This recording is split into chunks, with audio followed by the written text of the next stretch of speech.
प्यारे बच्चों, kinetic theory of gases के सेकंड लेक्चर में आज हम डिस्कस करने वाले हैं pressure exerted by a gas. और काइनेटिक थ्योरी ऑफ गैसेस के फर्स्ट लेक्चर के अंदर हमने अजम्पशन को स्टडी किया था। मैं यहाँ पर ये मान के चल रहा हूं कि आपको assumptions kinetic theory of gases की क्लियर हैं। अगर आपको अजम्पशंस क्लियर हैं तो ये आर्टिकल बड़ा इंटरेस्ट होने वाला है। तो स्टूडेंट, आप हर आर्टिकल को सीक्वेंस वाइज स्टडी करेंगे तो आपको बेटर वे में समझ में आने वाला है। चलिए बात करते हैं pressure exerted by a gas, यानी कि गैस भी क्या कोई प्रेशर लगाती है, इस चीज को हम स्टडी करने वाले हैं। तो स्टूडेंट, हमें इस चीज को स्टडी करने के लिए क्या लेना होगा? एक कंटेनर लेना होगा, क्योंकि उस कंटेनर के अंदर हमें गैस को क्या करना है? फिल करना है। तभी तो हम स्टडी करेंगे कि उस कंटेनर की वॉल के ऊपर गैस के जो मॉलिक्यूल हैं वो क्या कोई प्रेशर लगा रही हैं। हम इस चीज को स्टडी करने जा रहे हैं। तो स्टूडेंट, हम क्या स्टडी करने जा रहे हैं? गैस क्या कोई प्रेशर एक्सर्ट करती है वेसल की वॉल के ऊपर, कंटेनर की वॉल के ऊपर। तो आपने कुछ पॉइंट यहाँ पर नोट किया होगा। मैं क्या लेना पड़ेगा? यहाँ पर हमें एक वेसल लेना पड़ेगा, हमें एक कंटेनर लेना पड़ेगा, और वो कंटेनर, वो वेसल हम किसकी शेप का ले रहे हैं? एक क्यूब की शेप का ले रहे हैं। यानी कि इस क्यूब, अगर ये क्यूब की शेप का कंटेनर है तो इसकी हर साइड की लेंथ कितनी होगी? एल लेनी होगी हमें। और मैं ये एल साइड की लेंथ दिखा रहा हूं इस क्यूब की। तो वो साइड की लेंथ कितनी है? एल है। इसका मतलब अगर ये एल है तो मेरे पास ये एल होनी चाहिए। ये एल है, ये भी एल है, या ये भी एल है। इसका मतलब मैं और क्या कह सकता हूं? ये एल है तो ये एल है तो ये एल है।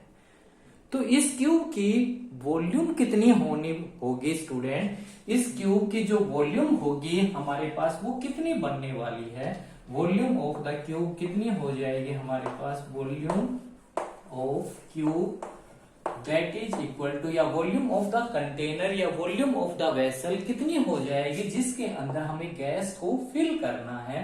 तो वो L इंटू एल साइड, ये हमारे पास length breadth height is equal to कितनी बन गई? L cube. यानी कि इस L क्यूब की वॉल्यूम के अंदर हमें गैस को फिल करना है। मैं यहां पर अब क्या कर रहा हूं स्टूडेंट? इस क्यूब के अंदर या इस वेसल के अंदर, इस कंटेनर के अंदर हम कोई भी गैस को क्या कर रहे हैं? फिल कर रहे हैं। यानी कि मैं क्या मान के चल रहा हूं यहां पर? मैंने गैस के n मॉलिक्यूल इस कंटेनर के अंदर फिल किए हैं। n be the number of molecule within the cube, और हर मॉलिक्यूल का मास कितना है मैं मान के चल रहा हूं? m be the mass of each molecule। ये मैं आपको क्लियर यहां पे करना चाह रहा हूं। तो टोटल मास कितना होगा student? Total mass that is equal to कितना हो गया? एक मॉलिक्यूल का मास m है और इसके अंदर कितने नंबर ऑफ मॉलिक्यूल हैं? n है। तो हम एक मॉलिक्यूल के मास को टोटल नंबर ऑफ मॉलिक्यूल से मल्टीप्लाई करते हैं तो वो हमारे पास क्या बन गया? टोटल मास बन गया, जिसको मैं m से डिनोट कर रहा हूं। यानी कि मैंने इसके अंदर ऐसे n मॉलिक्यूल्स क्या कर दिए हैं? फिल कर दिए हैं गैस के। ये सारे के सारे मॉलिक्यूल्स मैंने फिल कर दिए हैं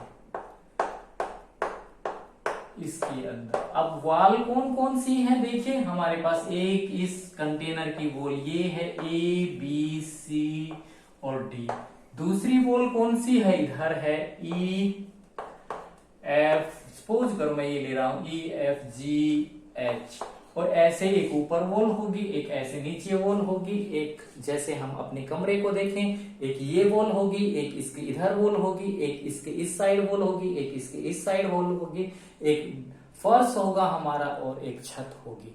तो ये हमारे पास इस कंटेनर की क्या है? वॉल्स हैं। अब हम इन वॉल्स के ऊपर क्या निकालना चाहते हैं, क्या ये मॉलिक्यूल प्रेशर एक्सर्ट करेंगे? तो हमें क्या करना होगा स्टूडेंट, इस कंटेनर को किसी टेम्परेचर के ऊपर रखना होगा। हमने इस कंटेनर को कितने टेम्परेचर के ऊपर रखा, हम मान के चल रहे हैं ये हमारे पास T टेम्परेचर है। अगर मैं एब्सोल्यूट टेम्परेचर की बात करूं, अगर ये मेरे पास एब्सोल्यूट टेम्परेचर है तो टेम्परेचर एब्सोल्यूट का मतलब क्या कहता है, टेम्परेचर को हम अगर केल्विन में मेजर कर रहे हैं तो हम एब्सोल्यूट टेम्परेचर की बात करेंगे। तो चलिए, अगर हमने इस कंटेनर को किसी एब्सोल्यूट टेम्परेचर के ऊपर रखा है तो इस कंटेनर के, इस वेसल के अंदर जो गैस के n मॉलिक्यूल हैं स्टूडेंट, क्या वो रेस्ट में रहने वाले हैं? क्या वो स्टेशनरी रहने वाले हैं? नहीं रहने वाले, क्योंकि हमने स्टडी किया है काइनेटिक थ्योरी ऑफ गैसेस के अकॉर्डिंग जो अजम्पशन है, मॉलिक्यूल की स्पीड, एटम की स्पीड किसके ऊपर डिपेंड करती है? टेम्परेचर के ऊपर डिपेंड करती है। यानी कि रूम टेम्परेचर के ऊपर भी अगर हम बात करें तो ये गैस के मॉलिक्यूल रेस्ट में नहीं होंगे, ये क्या कर रहे होंगे? मोशन कर रहे होंगे। और ये मोशन भी कैसा होगा? रैंडम मोशन होगा। यानी कि क्या कहना चाह रहा हूं, कोई मॉलिक्यूल इधर घूम रहा है, अगले सेकंड वो इधर चला जाएगा, अगले सेकंड वो इधर चला जाएगा। मैंने अजम्पशंस के अंदर एक वीडियो दिखाया था आपको। यानी कि एब्सोल्यूट टेम्परेचर के ऊपर ये गैस के मॉलिक्यूल किसके अंदर होंगे? मोशन के अंदर होंगे। और ये मोशन के अंदर कभी इधर कभी उधर कभी इधर ऐसे घूमते फिरते नजर आएंगे हमें। इसका मतलब मैं अगर ये कहूं आपको कि आपसे क्वेश्चन पूछूं कि मैं आपसे ये पूछना चाहता हूं कि मॉलिक्यूल एक सेकंड के अंदर अगर एक्स डायरेक्शन में है तो वो अगली सेकंड में उसकी डायरेक्शन कौन सी होने वाली है? तो आप कहेंगे सर वो एक्स में भी हो सकता है, वो वाई में भी हो सकता है, वो जेड में भी जा सकता है। यानी कि वो कोलिजन करके वो एक्स में भी जा सकता है, वो वाई में भी जा सकता है, वो जेड में भी जा सकता है। यानी कि हमने यहां से क्या कंक्लूजन निकाला था स्टूडेंट? ये कंक्लूजन निकाला था कि मॉलिक्यूल के वेलोसिटी की प्रोबेबिलिटी इक्वल प्रोबेबल है एक्स में भी, वाई में भी और जेड में भी। इसका मतलब मैं क्या कहना चाह रहा हूं, देखिए समझने की कोशिश करिए। मैं ये कहना चाह रहा हूं कि मॉलिक्यूल की जो वेलोसिटी एक्स डायरेक्शन में जितनी प्रोबेबल है, अगले सेकंड में वो उतनी ही प्रोबेबल वाई में हो सकती है, उतनी ही प्रोबेबल वो जेड में हो सकती है। तो इसका मतलब हम क्या कहना चाह रहे हैं, मॉलिक्यूल की वेलोसिटी की प्रोबेबिलिटी जितना एक्स में है, यानी कि जितना एक्स में है उतना ही वाई में है, उतना ही जेड में है। ये कंसेप्ट आपको समझना होगा। यानी कि जब हम इस कंटेनर को एब्सोल्यूट टेम्परेचर के ऊपर प्लेस करेंगे तो ये मॉलिक्यूल गैस के रेस्ट में नहीं होंगे, स्टेशनरी नहीं होंगे, ये किसके अंदर होंगे? मोशन के अंदर होंगे। तो जब मोशन के अंदर होंगे तो सबसे पहले इनके अंदर क्या होगा? कोलिजन होगा। ये आपस में एक दूसरे के साथ तो टकराए ही टकराएंगे। और किसके साथ टकराएंगे? इनके साथ ऐसे आपस में कोलिजन करें ही करेंगे। कोलिजन करने के बाद ये और साथ में किसके साथ कोलिजन करते हुए हमें डायग्राम में दिखाई दिए थे स्टूडेंट, अजम्पशंस वाले लेक्चर के अंदर, वॉल के साथ इस कंटेनर की कोलिजन करते हमें दिखाई दिए थे। यानी कि इस टेम्परेचर के ऊपर ये मॉलिक्यूल क्या करेंगे? आपस में तो कोलिजन करें ही करेंगे, कोलाइड करें ही करेंगे, साथ में हमें कंटेनर की वॉल के साथ ये कोलिजन करते हुए दिखाई देंगे। ये जो कोलिजन थे स्टूडेंट, हम कैसा मान के चले थे? मतलब ये मॉलिक्यूल जैसे मेरे पास है, इस मॉलिक्यूल के साथ कोलिजन करेगा, कोलिजन करेगा तो ये कोलिजन, इसके बाद देखिए मैं क्या कहना चाह रहा था, कोलिजन करेगा। अब आप ये जो मॉलिक्यूल इसके साथ कोलाइड करेगा तो ये मॉलिक्यूल अब कौन सी डायरेक्शन में जा सकता है, तो आप क्या कहेंगे, सर ये x में भी जा सकता है, ये y में भी जा सकता है, ये z में भी जा सकता है। यानी कि इसकी जितनी प्रोबेबिलिटी x में जाने की है उतनी ही प्रोबेबिलिटी y में जाने की है, उतनी ही प्रोबेबिलिटी z में जाने की है। मैं यहां पर एक कंसेप्ट लेके चलूंगा, अभी समझाऊंगा आपको। तो यानी कि आपने कंसेप्ट समझ लिया, कोलिजन होगा, कोलिजन के बाद इस मॉलिक्यूल के x में जाने की जितनी प्रोबेबिलिटी है उतनी y में जाने की प्रोबेबिलिटी है, उतनी z में जाने की प्रोबेबिलिटी है। इसके बाद ये जो कोलिजन होगा इन मॉलिक्यूल का किस किस के साथ होगा, आपस में टकराएंगे और वॉल के साथ टकराएंगे। इसके बाद ये जो कोलिजन होंगे ये कैसे कोलिजन होंगे, ये इलास्टिक कोलिजन होंगे। इलास्टिक का मीनिंग हम जानते हैं, यानी कि इलास्टिक वो बॉडी होती है जिस बॉडी के ऊपर हम कोई डिफॉर्मिंग फोर्स लगाए और उस डिफॉर्मिंग फोर्स को अगर मैं हटा दूं तो वो जो बॉडी के अंदर डिफॉर्मेशन आई है वो फोर्स को हटाते ही अगर वो बॉडी अपनी ओरिजिनल पोजीशन को रिगेन कर जाती है तो ऐसी बॉडी को हम इलास्टिक बॉडी कहते हैं। जैसे हमने रबड़ को स्ट्रेच किया और रबड़ को छोड़ा तो वो अपनी ओरिजिनल पोजीशन को रिगेन कर गया। Such type of a body are called the elastic body. तो ये कोलिजन कैसे होंगे, इलास्टिक होंगे, यानी कि इस मॉलिक्यूल के पास जितनी स्पीड जितनी एनर्जी कोलिजन से पहले थी वही वेलोसिटी वही एनर्जी कोलिजन के बाद इस मॉलिक्यूल के पास होगी। यानी कि अगर मैं किसी के साथ लड़ रहा हूं तो मेरे पास जितनी एनर्जी लड़ाई करने से पहले है उतनी ही एनर्जी मेरे पास लड़ाई करने के बाद रहेगी, ये कहना चाहता है। तो इलास्टिक कोलिजन का मतलब ये होगा।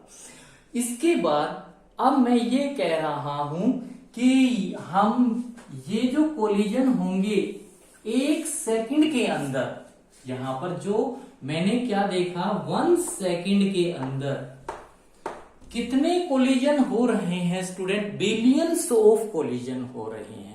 यानी कि 1 सेकंड के अंदर अगर मैं ये वॉल मान के चल रहा हूं ABCD, इस वॉल के ऊपर कितने मॉलिक्यूल स्ट्राइक कर रहे हैं, कितने मॉलिक्यूल कोलाइड कर रहे हैं, बिलियंस ऑफ मॉलिक्यूल क्या कर रहे हैं, कोलाइड कर रहे हैं। जब देखिए बिलियंस ऑफ मॉलिक्यूल ऐसे टक्कर मारेंगे, ऐसे वॉर करेंगे, स्ट्राइक करेंगे, वॉर कर रहे हैं, इसके ऊपर क्या कर रहे हैं, वार कर रहे हैं, ऐसे वॉर कर रहे हैं। और बिलियंस ऑफ वॉर जब इस वॉल के ऊपर स्ट्राइक मॉलिक्यूल स्ट्राइक करेंगे यानी कि ये बिलियंस ऑफ वार मैं बोल दूं या स्ट्राइक बोल दूं या कोलिजन बोल दूं, जब इनका एक कंबाइंड अफेक्ट बनेगा तो वो क्या बनेगा, एक स्टेडी फोर्स बनेगा। यानी कि मैं ऐसे इसके ऊपर हाथ के ऊपर 50 ऐसे मुक्के मार रहा हूं तो उन सबका कंबाइंड इफेक्ट क्या आएगा, इस वॉल के ऊपर एक कंबाइंड स्टेडी फोर्स आएगा, यानी कि एक स्टेडी फोर्स बन जाएगा। और वो जो स्टेडी फोर्स बन रहा है यानी कि इसके ऊपर इस वॉल के एरिया के ऊपर जो एक स्टेडी फोर्स बन रहा है तो वो क्या बना देगा, प्रेशर बना देगा। प्रेशर क्या होता है, फोर्स पर यूनिट एरिया। यानी कि इस यूनिट, जैसे मैं कहूं ये कोलिजन हुआ तो इस एरिया के ऊपर ये प्रेशर लगा, फोर्स लगा, तो फोर्स पर यूनिट एरिया क्या बन गया, प्रेशर बन गया। तो हमारे पास तो वो प्रेशर क्या करेगा, एग्जर्ट करेगा किसके ऊपर, इस वॉल के ऊपर एक्ट होगा। यानी कि वो प्रेशर, यानी कि जो मैं क्या कह रहा हूं, बिलियंस ऑफ मॉलिक्यूल जो हैं 1 सेकंड के अंदर इस फेस के ऊपर क्या कर रहे हैं, स्ट्राइक कर रहे हैं, वो वार कर रहे हैं। तो वो सारी की सारी स्ट्राइक 1 सेकंड वाली क्या कंबाइन होकर बना देंगी, एक स्टेडी फोर्स बना देंगे। और वो स्टेडी फोर्स रिस्पॉन्सिबल होगा क्रिएट करने में किसको, प्रेशर को। और वो प्रेशर किसके ऊपर एग्जर्ट होगा, इस फेस ऑफ द कंटेनर के ऊपर लगेगा, एग्जर्ट करेगा। तो इस चीज को हम स्टडी करने जा रहे हैं स्टूडेंट। यानी कि कितना प्रेशर एक्सर्ट हुआ किसके ऊपर, इस एक वॉल के ऊपर, फिर हम निकालेंगे दूसरी वॉल के ऊपर, हम फिर निकालेंगे तीसरी वॉल के ऊपर, फिर हम किसकी बात कर लेंगे, पूरे क्यूब के ऊपर बात कर लेंगे। तो स्टूडेंट मैं सारे मॉलिक्यूल को एक साथ लेके नहीं चल सकता, तो मैं क्या लेके चल रहा हूं, मैं एक मॉलिक्यूल को लेके चल रहा हूं। इन सारे मॉलिक्यूल में से मैं सपोज करो एक मॉलिक्यूल की बात कर रहा हूं, इस मॉलिक्यूल की बात कर रहा हूं, इस मॉलिक्यूल की बात कर रहा हूं। इस मॉलिक्यूल की कोई ना कोई वेलोसिटी होगी। जैसे मैं क्या कहना चाह रहा हूं, मैं एक मॉलिक्यूल की बात कर रहा हूं, सिर्फ एक मॉलिक्यूल की। ये मेरे पास वो कोई मॉलिक्यूल है, ये मॉलिक्यूल, इस मॉलिक्यूल की वेलोसिटी की प्रोबेबिलिटी क्या है, इक्वल प्रोबेबल है, एक्स में भी, वाई में भी, जेड में भी। इसका मतलब इस मॉलिक्यूल की जो वेलोसिटी है उसके 3 कंपोनेंट होने वाले हैं स्टूडेंट। तो ये कोई मॉलिक्यूल है जिसकी मैं वेलोसिटी क्या मान के चल रहा हूं, सपोज करो v1 मान के चल रहा हूं। तो इस मॉलिक्यूल की वेलोसिटी के 3 कंपोनेंट होने वाले हैं। कौन कौन से कंपोनेंट होंगे हमारे पास, एक x कंपोनेंट होगा तो वो क्या बन गया हमारे पास vx1, दूसरा vy1, तीसरा vz1। यानी कि इस मॉलिक्यूल, पहला मॉलिक्यूल ले रहा हूं तो दूसरा लूंगा तो मैं v2 हो जाएगा, यहाँ पे x2, y2, z2। तीसरा मॉलिक्यूल लूंगा तो 3 हो जाएगा यहाँ पर। ऐसे हम सारे n मॉलिक्यूल की बात कर लेंगे। ठीक है, मैं सिर्फ किसकी बात कर रहा हूं, फर्स्ट मॉलिक्यूल जिसकी वेलोसिटी कितनी है, v1 है। और इस मॉलिक्यूल की वेलोसिटी की प्रोबेबिलिटी, यानी कि इस मॉलिक्यूल के x में जाने की जितनी प्रोबेबिलिटी है, y अगले सेकंड y में जाने की जितनी प्रोबेबिलिटी है उतनी ही प्रोबेबिलिटी z में है। तो इसका मतलब इस मॉलिक्यूल की वेलोसिटी के 3 कंपोनेंट होंगे, vx1, vy1, vz1। तो इस वेलोसिटी को सबसे पहले हम क्या लिख सकते हैं, वेलोसिटी एक वेक्टर बन गया। तो वेलोसिटी वेक्टर को हम क्या लिख सकते हैं, आप जानते हैं। ये अगर वेलोसिटी वेक्टर लिखूं v1 वेक्टर तो क्या बनेगा, vx1 i plus vy1 j plus vz k। यानी कि ये हमने वेलोसिटी वेक्टर लिखा, यानी कि यूनिट इस डायरेक्शन में, इस डायरेक्शन को कौन बता रहा है, कोई यूनिट वेक्टर बता रहा है। इसका देखिए, इस डायरेक्शन, इस वेलोसिटी का मैग्नीट्यूड अगर vx1 है, ये तो मैग्नीट्यूड बन गया vx1, और इसको अगर मैं i कैप से मल्टीप्लाई कर दूं तो ये क्या बन गया, मेरे पास वेक्टर बन गया। तो ऐसे ही vyj vz के वेलोसिटी वेक्टर कितना बन गया, ये बन गया। इस वेलोसिटी वेक्टर का मैग्नीट्यूड कितना आ गया हमारे पास, v1 vector that is equal to v1 कितना आ गया हमारे पास, √ vx1 square plus vy1 square plus vz1 square. तो पहली कंडीशन तो मैं क्या इंप्लीमेंट करवाई है आपको, इसकी x में जाने की जितनी प्रोबेबिलिटी है उतनी ही y में है, उतनी ही z में है, यानी कि ये कंडीशन है। यानी कि फर्स्ट मॉलिक्यूल की क्या बन जाएगी, दिस कंडीशन बन जाएगी।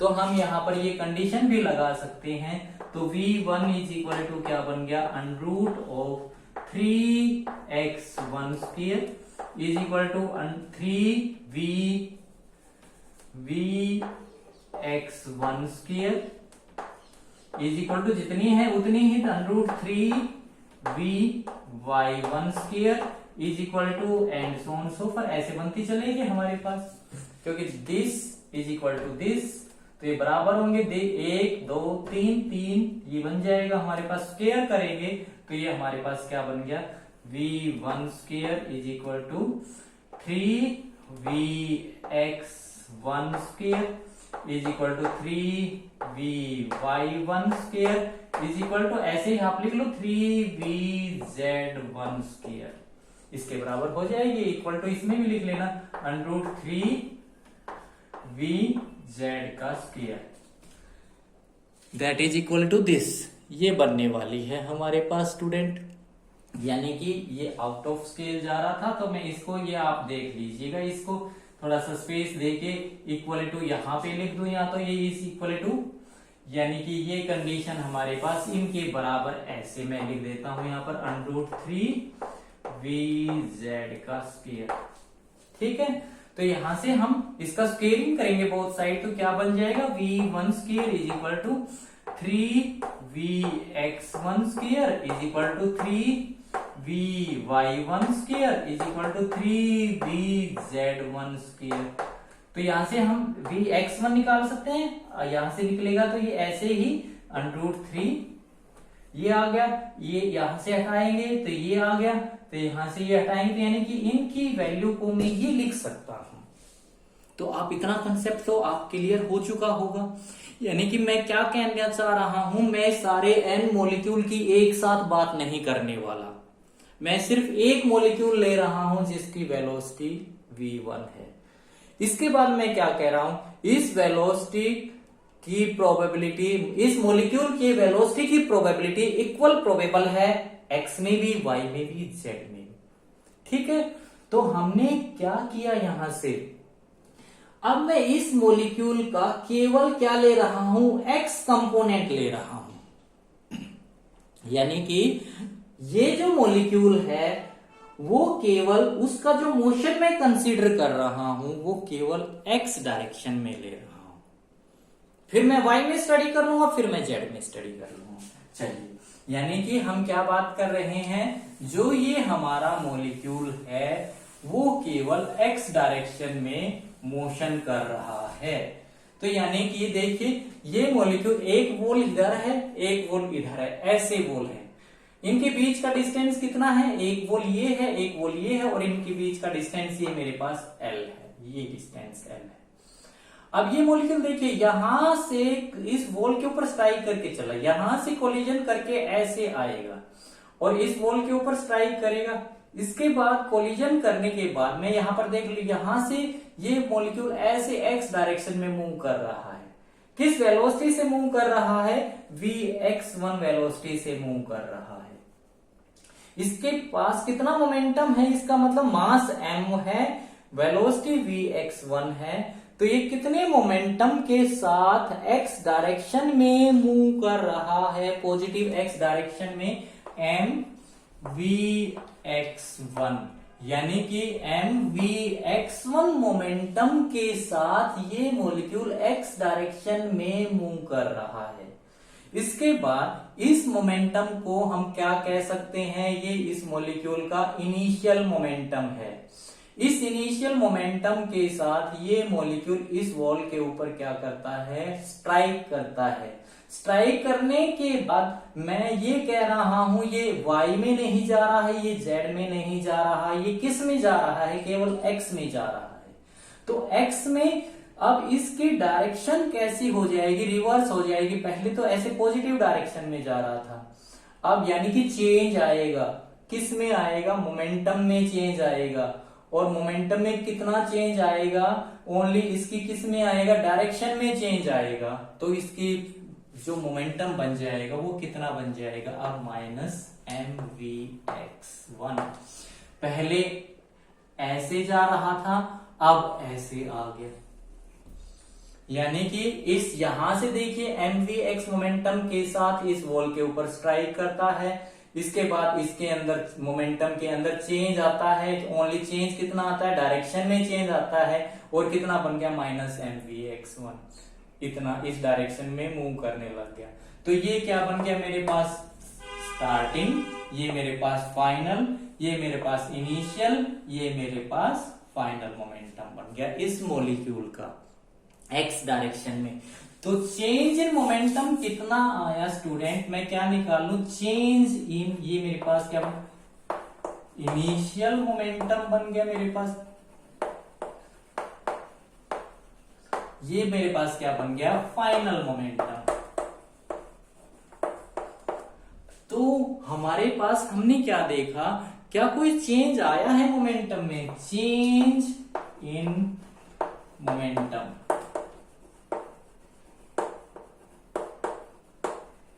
इन वन कोलिजन लिख दूं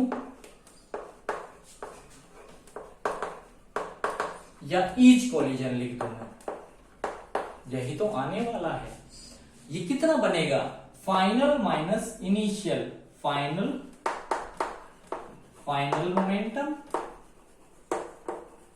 चेंज, यही तो होता है, माइनस इनिशियल।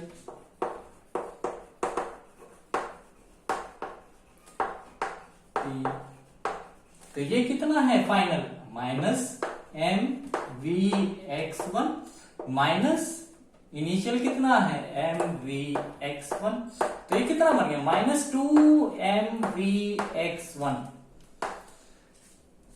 अगर मैं law of conservation of momentum की बात करता हूं तो इस वॉल के ऊपर कितना मोमेंट, क्वांटिटी वाइज मैं बात करूं, कितना मोमेंटम ट्रांसफर्ड हुआ है by the molecule of gas, कितना मोमेंटम इंपार्ट हुआ है, यानी कि quantity wise law of conservation negative sign नहीं बताता हमें, यानी क्वांटिटी कितनी गई है, इतनी क्वांटिटी, ये 2mvx1 ये मोमेंटम इंपार्ट हुआ है इस वॉल के ऊपर by one molecule in each collision.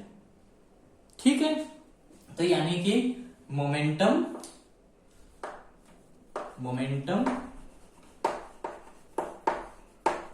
imparted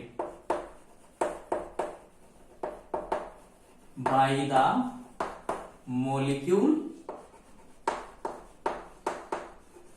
in each collision कितना हुआ, 2mvx1 क्वांटिटी वाइज इतना हुआ।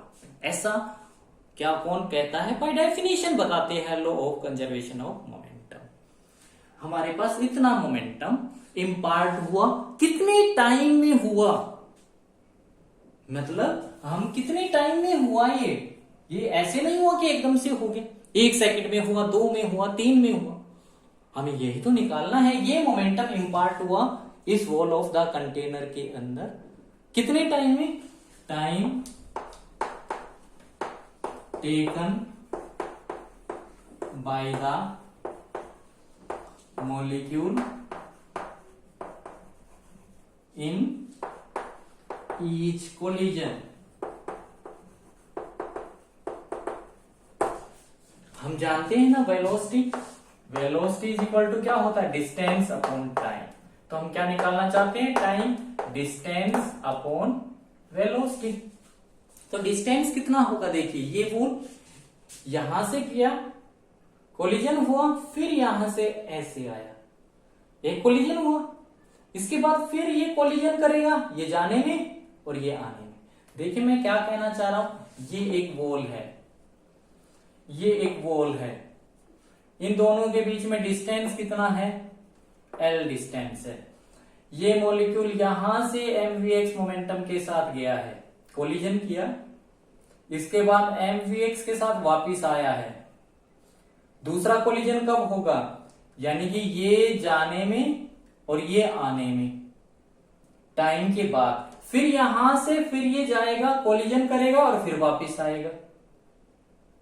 तो डिस्टेंस कितना ट्रेवल करेगा, पहले जाने में L, कोलिजन करेगा, फिर ये वापिस आएगा L को, यानी टोटल डिस्टेंस। दूसरा कोलिजन होगा ना इसके बाद ही तो होगा, देखिए पहला ऐसे गया, कोलिजन किया, वापिस आया, अब दूसरा कोलिजन होगा, फिर यहां से जाएगा, फिर ये वापिस आएगा, अब तीसरा कोलिजन होगा, यहां से जाएगा, फिर वापिस आएगा, यानी कि टोटल एक कोलिजन करने में कितना डिस्टेंस ट्रेवल करना पड़ रहा है मॉलिक्यूल को, 2L, किस वेलोसिटी के साथ, vx1 वेलोसिटी के साथ अलोंग x एक्सिस।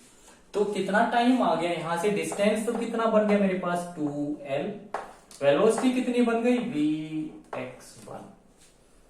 तो ये मेरे पास क्या बन गया, टाइम बन गया ईच कोलिजन का, कितना बन गया 2L अपॉन vx1। ये क्या चीज निकाल लिया हमने, सिर्फ एक मॉलिक्यूल के द्वारा एक कोलिजन के अंदर सब कुछ हमने ये स्टडी किया है। तो हम क्या निकाल लें अब, यानी कि एक मॉलिक्यूल इस वॉल के ऊपर, कौन सी वॉल, ABCD वॉल के ऊपर कितना फोर्स अलोंग एक्स एक्सिस के अंदर एक्सर्ट करेगा, यानी कि क्या निकाल लू, force on the wall exerted by one molecule along x axis। तो वो अगर हम निकालें तो क्या कितना बनने वाला है स्टूडेंट, देखिए, यानी कि हम क्या निकालने जा रहे हैं, फोर्स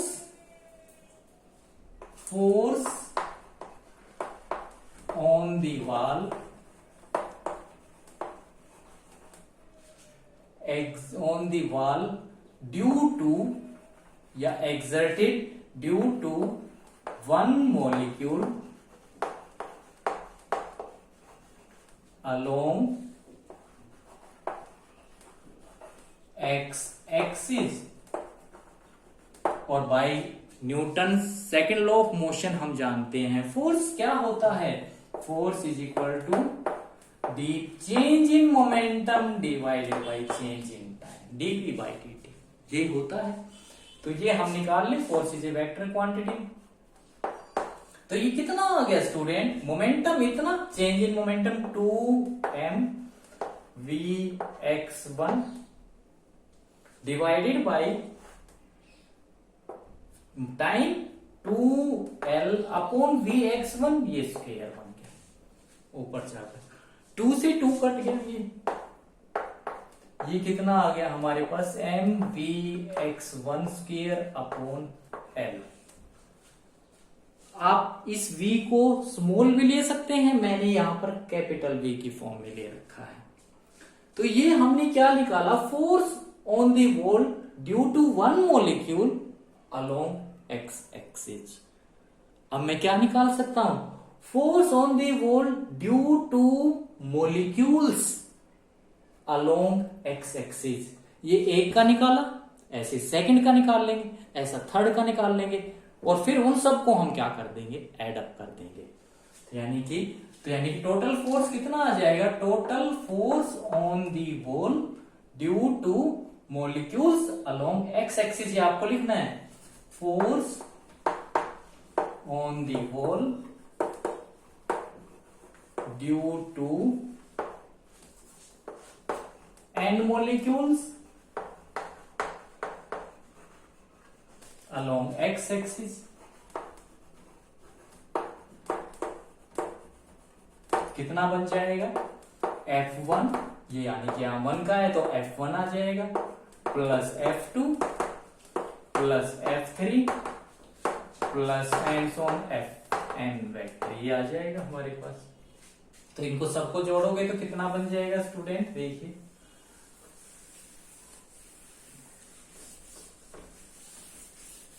तो टोटल फोर्स हमारे पास कितना बन गया, F इज इक्वल टू इसका F, ये m vx1 का square by l plus m vx2 का स्क्वायर, ये सेकेंड मॉलिक्यूल का आ जाएगा, ऐसे ही सेकेंड थर्ड का m vx3 का square by l plus m vxn का स्क्वायर बाय l,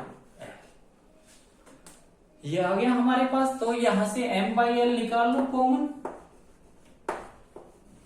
तो यहां पे vx1 square plus vx2 square plus vxn square आ जाएगा। अगर मैं इसको n से डिवाइड कर दूं और n से मल्टीप्लाई कर दूं स्टूडेंट, तो ये मेरे पास क्या बन गया, इन सारे मॉलिक्यूल की वेलोसिटी का एवरेज बन गया, एवरेज का स्क्वायर बन गया। यानी कि ये क्या चीज है, देखिए, स्क्वायर का मीन, वेलोसिटी की स्क्वायर का मीन, यही तो है। तो ये क्या बनने वाला है स्टूडेंट, m/l इंटू ये क्या बन गया और ये n, लेकिन ये क्वांटिटी क्या बन गई, Vx, इसको हम बार लगाते हैं अलोंग में, यानी कि इन वेलोसिटी की मीन का स्क्वायर अलोंग एक्स एक्सिस, ये बन गया हमारे पास। ऐसे ही मैं क्या निकाल लूंगा, इसका मतलब ये फोर्स किस डायरेक्शन में आ गया, अलोंग एक्स डायरेक्शन में आ गया। ये हमने लिखा ना यहाँ पर एक्स, तो ये एक्स लिख देंगे, वेक्टर है तो ये वेक्टर लगा देंगे, नहीं लिखो तो समझने के लिए वैसे लिख लो। सिमिलरली एफ वाई वेक्ट कितना आ जाएगा, एफ वाई में कितना आ गया, M N by L into V Y का एवरेज का स्क्वायर आ जाएगा। ऐसे ही हम क्या निकाल लेंगे स्टूडेंट, ऐसे ही हम निकाल लेंगे जेड के अंदर। ये मेरे पास क्या आ गया, force on the wall due to N molecule along Y axis. Similarly हम क्या निकाल लेंगे, force on the wall due to N molecule along Z axis. ये कितना आ गया, M N upon L into V Z का स्क्वायर। ठीक है, अब हम क्या निकालने वाले हैं, अगर फोर्स है तो ये फोर्स किसको बनाने के लिए रिस्पॉन्सिबल है, मोमेंटम को बनाने के लिए रिस्पॉन्सिबल है। क्योंकि मोमेंटम हम जानते हैं, जब किसी एक एरिया के ऊपर फोर्स एक्सर्ट करेगा तो क्या एक्सर्ट होगा, वहां पर मोमेंटम एक्सर्ट होगा। यानी कि मोमेंटम क्या होता है, फोर्स पर यूनिट एरिया। तो यहां पर हम क्या निकाल लें, momentum exerted by gas molecule along X axis, along Y axis, along Z axis. अब यहां पर मैं फोर्स की जगह क्या लिख दूं, यहां फोर्स की जगह सिर्फ मैं क्या लिख दूं, मोमेंटम। और ये एक का नहीं लिखूंगा, यहां पर ये जो फोर्स है यहां पर due to N molecule, force की जगह में क्या लिख दूं, यहां पर ये तो ये फोर्स ही रहेगा, इसकी जगह क्या आ जाएगा, मोमेंटम।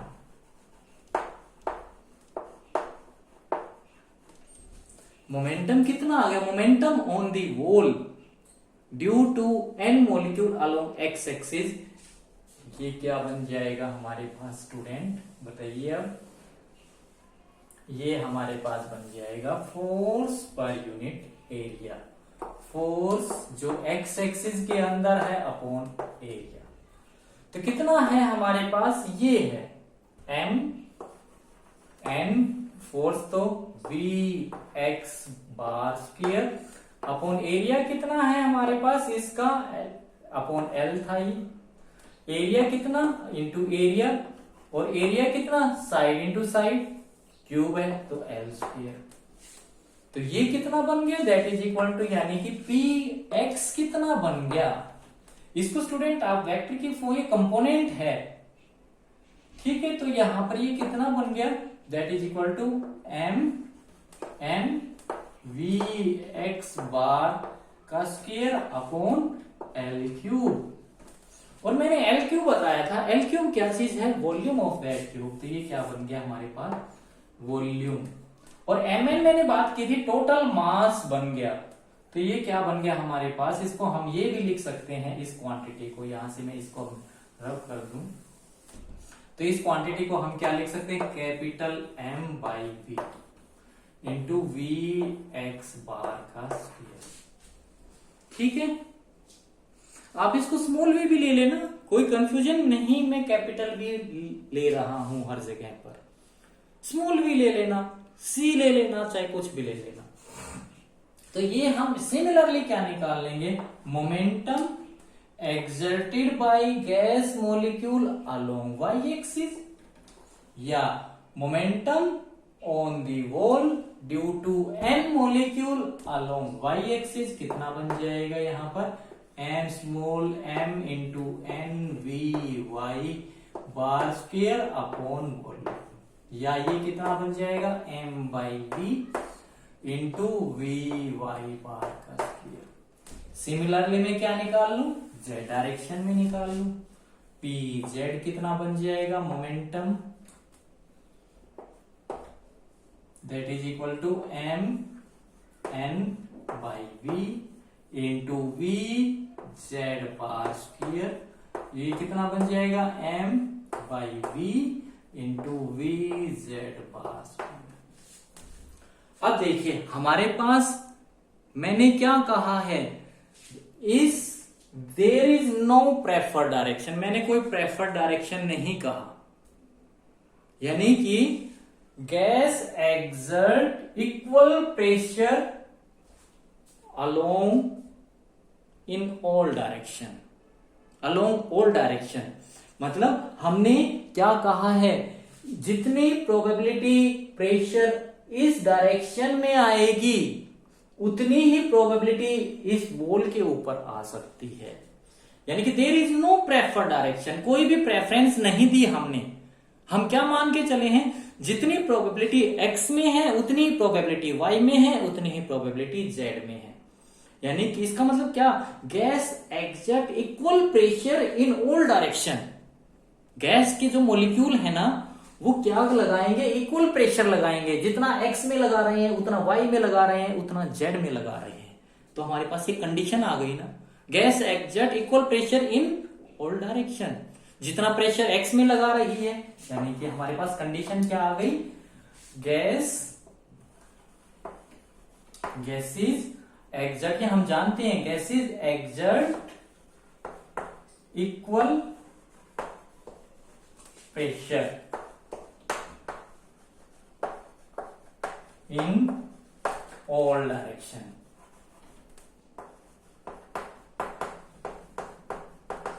तो यहां से क्या बन गया, जितना प्रेशर x में है उतना y में है उतना प्रेशर z में है।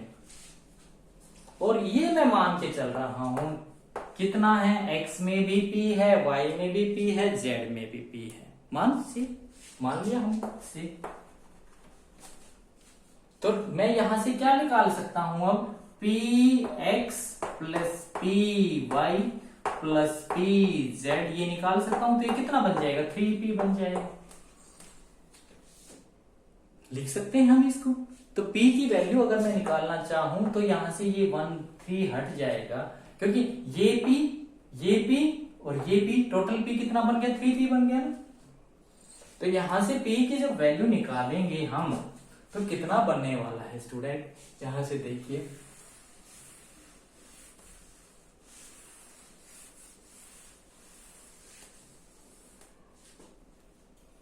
P is equal to 1/3 P X plus P Y plus P Z. अब यहां पर हम वैल्यू पुट कर देंगे तो P कितना आ गया, प्रेशर 1/3, ये हमारे पास M N into V X bar square plus M N V Y bar square plus M N upon V, ये वी जेड। ये वॉल्यूम है, ये वेलोसिटी है, ये ध्यान देना। यहां पर मैंने दोनों कैपिटल में ले लिए हैं, दिस इज वॉल्यूम, ठीक है।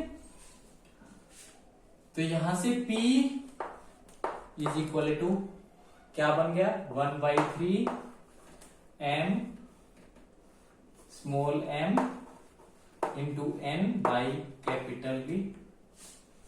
यहां से ये वेलोसिटी का x कंपोनेंट है v x बार स्क्वायर प्लस v y बार square plus v z bar square. यानी कि अब मैंने सारे मॉलिक्यूल्स की बात कर ली, ये उसके कंपोनेंट है, तो ये मैं इस मॉलिक्यूल की c स्पीड लेके चल रहा हूं। तो ये क्या, इसके कंपोनेंट क्या हो गए, V X V Y bar V Z bar.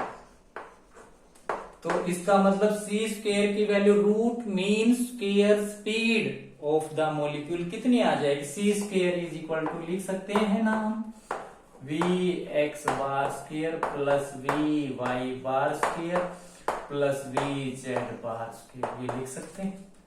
तो ये क्या है, ये है हमारे पास mean square speed of the molecules.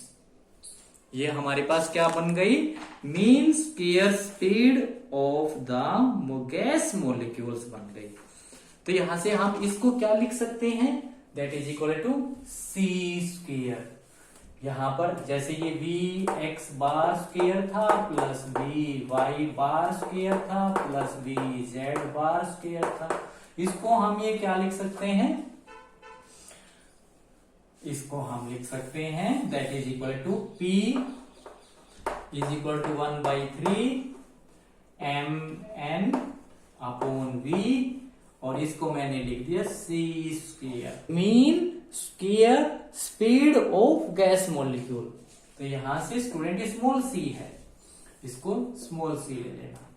अब यहां से और मैं इसको क्या लिख सकता हूं, ये हमारे पास क्या चीज था, P is equal to 1/3 M total mass upon V into C square.